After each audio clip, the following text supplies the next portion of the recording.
ana bandani yoshlik chog'idan so'raydi.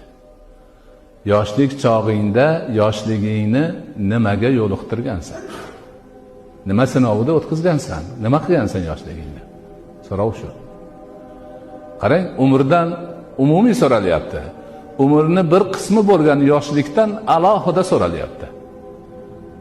Chunki yoshlik chog'i halindaqa hal qiluvchi davr. Chorroha davri. Kimni kim bo'lishini belgilab qo'yadigan davr. Yoshlik g'animat davri. Bunda o'zingga kerakli zodi rohilarni tayyorlab ol. Umringga kerak bo'ladigan hamma narsani egallab ol. Chunki ertaga qarasang qila olmay qolasan.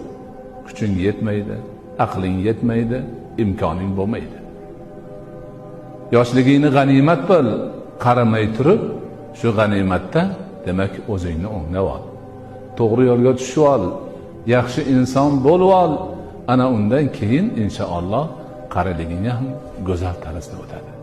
Xayrli bo'ladi, barakotli bo'ladi.